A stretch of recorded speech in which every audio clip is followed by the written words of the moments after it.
Hello everyone. Welcome to the last Zoomcast of Energy System Engineering Master Webinar Series. Today, we will open the discussion on the rapidly growing demand for nuclear energy. Seminar was presented by Mrs. Tina Taylor from EPRI company. The seminar showing the current state of the nuclear industry, its challenges, and how nuclear energy plays a vital role in the clean energy in the United States and around the world. Let's look at how things are going in the nuclear energy world right now. We will check out how many nuclear power plants are there, see how much they contribute to the global energy mix, and find out what is happening with new reactors being built. Michael, what is going on with nuclear energy in these days? How many nuclear plants are there? How much do they help with global electricity? And what is the deals with new reactor being built? Sure thing, Mohammed. Currently, there are around 437 nuclear power plants across 32 countries.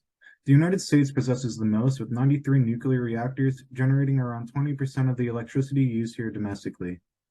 France holds the second most nuclear reactors, with 56 reactors, generating 70% of the nation's electricity. And then China comes in third for the most nuclear reactors due to a rapidly expanding nuclear industry, with 53 reactors generating around 5% of the nation's electricity. The growth of the nuclear industry varies from country to country.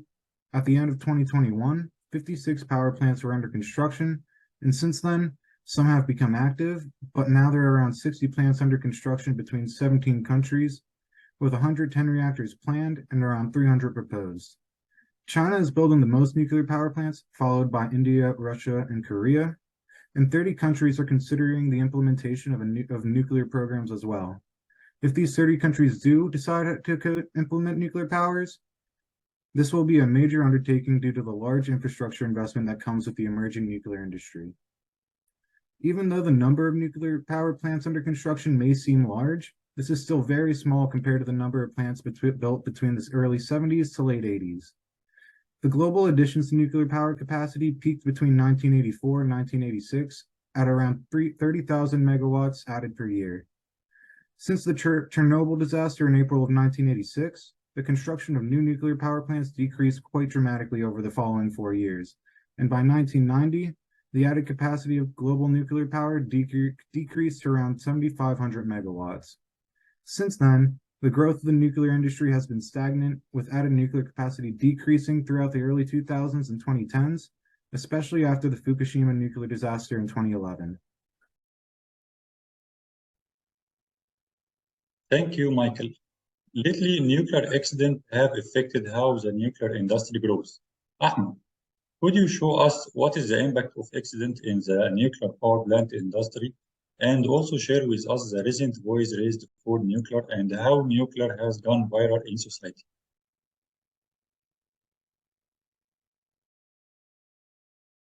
Thank you, Mohammed. There have only been 2 major accidents at nuclear power plants, and their impacts have been far less severe than widely feared. Nuclear is the safest energy source we use anywhere in the world. The provision of reliable electricity brings huge benefits to society, but its production, like any other industrial activity, is not without risk. In the history of civil nuclear energy, there have only been 2 major accidents where a large amount of radioactive material was emitted. At Chernobyl 1986, which has resulted in 46 deaths so far, and at Fukushima Daiichi 2011, which resulted in no casualties.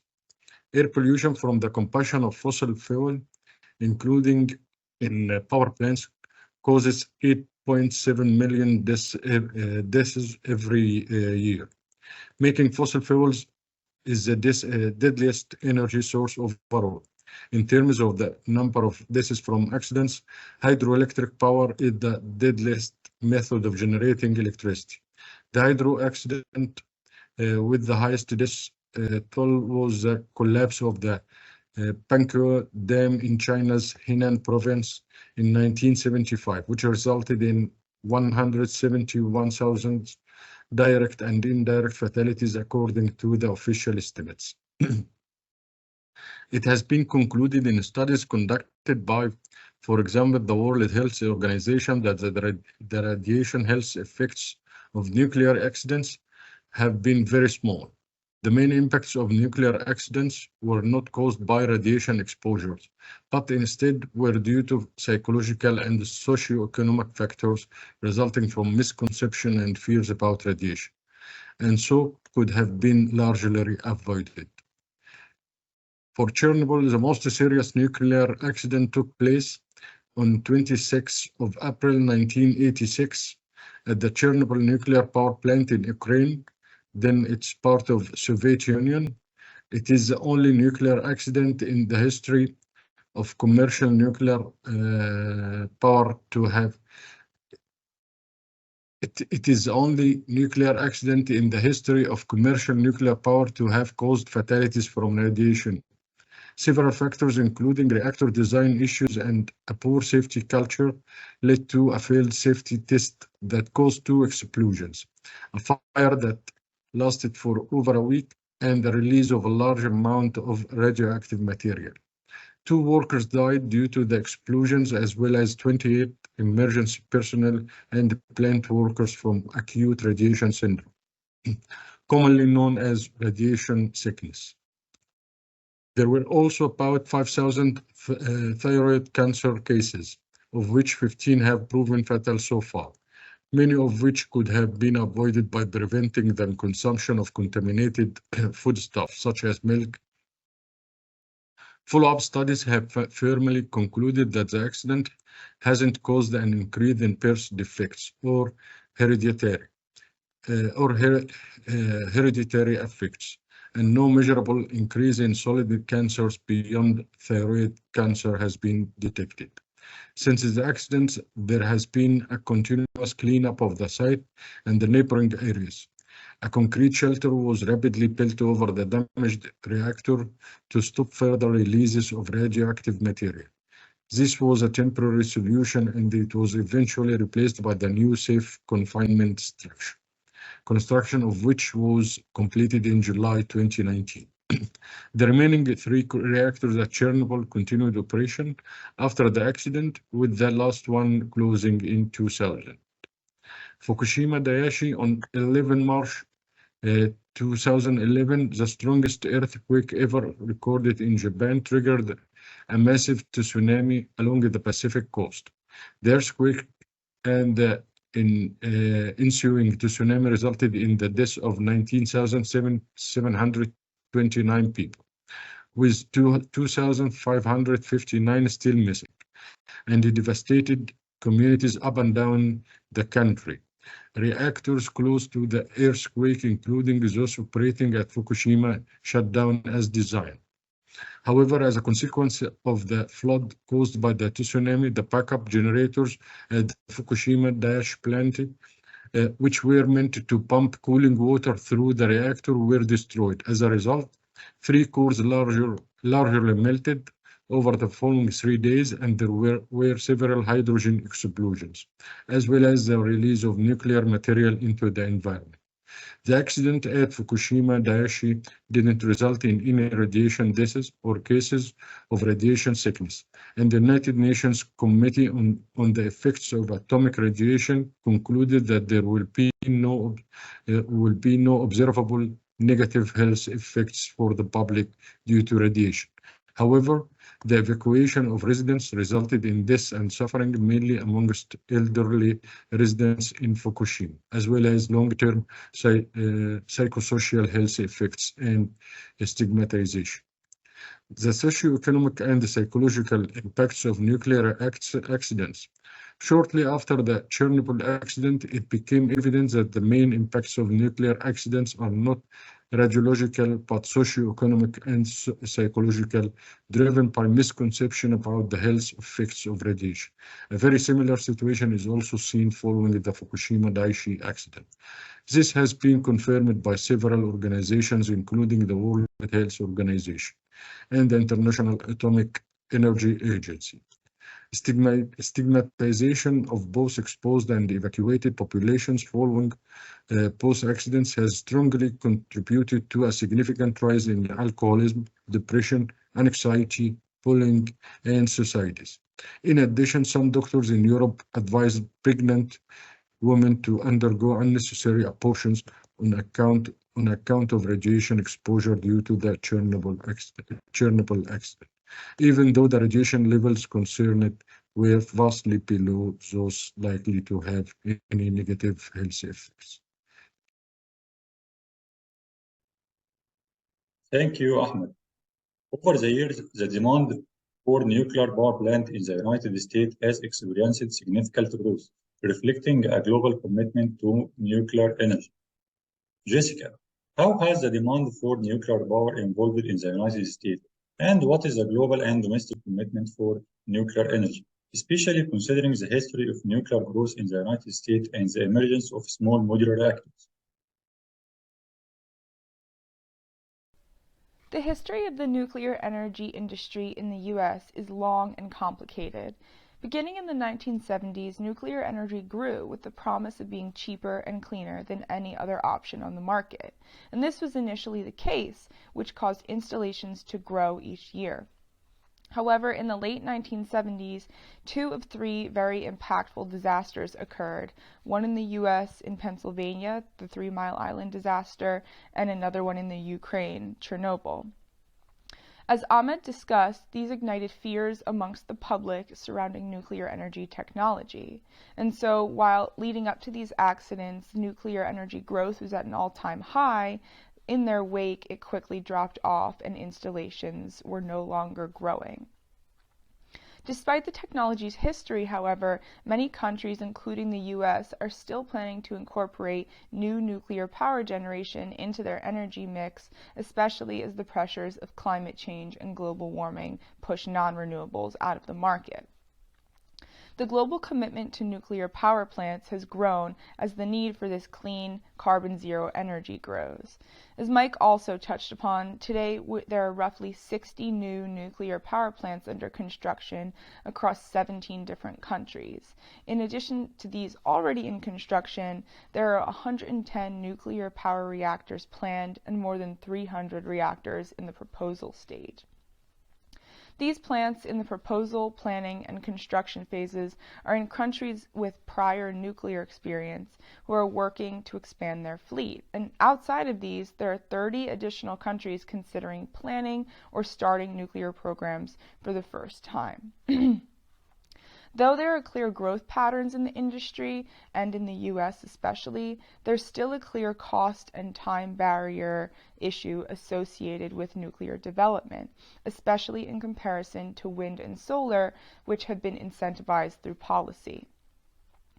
There are renewed opportunities for nuclear energy in light of electrification, new industrial applications, shifting geopolitics, economic growth, and the increased need for clean energy and energy security. A study performed by the International Energy Agency predicts that nuclear capacity will double by 2050, and to the same point, the NEA has shown that nuclear energy capacity needs to almost triple to meet national and global energy demand and goals. Future demand is a simple prediction, but utilities across the U.S. have begun planning for a large increase as electrification continues. The NEI surveyed 19 U.S. utilities and found there are over 300 SMRs, or small nuclear reactors, planned. The U.S. isn't the only country planning for a new nuclear generation fleet. France, as an example, has chosen a site for a pair of new reactors that will be built as part of a $52 billion or €52 billion construction program. Similarly, Sweden has shifted its opinion on nuclear and is planning an expansion of its fleet. And France and Sweden aren't alone, as countries including Poland, Canada, the UK, South Korea, and Ghana make plans to invest in nuclear generation. Now, as mentioned before, this growth comes with challenges that must be addressed. The construction time for large nuclear plants is between 15 and 20 years typically, and this is a major roadblock to development. This has partially been addressed by the emergence of new technologies like SMRs, and as an example, the Tennessee Valley Authority has a Clinch River project which will be among the first in the U.S. to successfully implement these SMRs in the U.S.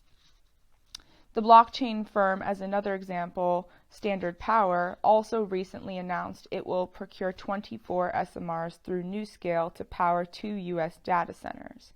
So though SMRs are entering the market and solving some of these challenges, other challenges like supply chain risks and cost uncertainties must be addressed ultimately so that the global nuclear capacity growth that's predicted can be achieved.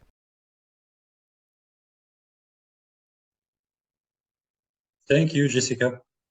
Facing various challenges, the nuclear industry must explore new reactors options, manage power plant construction time, handle electricity cost, navigate supply chain risk, and address challenges related to nuclear fuel and regulations. Juby, in addressing these challenges, can the nuclear industry successfully meet the demand through the adoption of new reactors option, innovative business model, and strategic to overcome nuclear fuel challenges and regulatory requirements? Absolutely, Mohammed. The nuclear industry has the potential to meet these demands, but it requires a multifaceted and proactive approach. Let's explore how the industry can address its key challenges. Innovative reactor designs. The development of small modular reactors and advanced reactors offers promising solutions to reduce construction time and costs. SMRs, for instance, can be manufactured in a factory setting and transported to the site, leading to reduced construction times and potentially lower costs. Advanced reactors, which operate at higher temperatures, can improve efficiency and open up possibilities for varied industrial applications. Cost-competitive strategies. To manage electricity costs, the nuclear industry needs to innovate in both technological and business aspects. Technologically, improving operational efficiencies and extending the life of existing plants can reduce costs. In terms of business models, embracing a more integrated approach, such as cogeneration, can improve the economic viability of nuclear energy. Supply chain diversification. Mitigating supply chain risk involves diversifying sources of materials and components. Developing more localized supply chains and fostering international collaborations can enhance supply chain resilience. Also, investing in domestic production capabilities for critical components can reduce dependence on external sources. Nuclear fuel and waste management. The industry is exploring advanced fuel types that are more efficient and safer. Research into reprocessing and recycling nuclear fuel can address both the supply of fuel and the challenge of waste management. Innovations in waste storage and disposal, along with community engagement and transparent communication, are very critical. Regulatory adaptation. Adapting regulatory frameworks to keep pace with technological advancements is vital. This involves streamlining the licensing process for new reactor designs while maintaining high safety standards. Collaboration between industry stakeholders and regulatory bodies can create a more conducive environment for innovation and growth. Lastly, embracing digital transformation. Incorporating digital technologies like AI, machine learning, and predictive analytics can enhance operational efficiency, safety, and maintenance, leading to cost reductions and improved performance. In conclusion, through innovative technologies, strategic business models, and adaptive regulatory frameworks, the nuclear industry is well positioned to meet the demands of the future. The path forward is challenging but achievable, with a balanced approach that prioritizes safety, efficiency, and sustainability. Thank you, Juby. Thanks everyone for being part of our 8th Zoomcast on nuclear energy growth. It's clear that a challenge exists, but there is a shared commitment to make nuclear energy safer, innovative, and essential for sustainable future. Thank you again and see you in the next Energy Systems Engineering semester webinars and Zoomcast.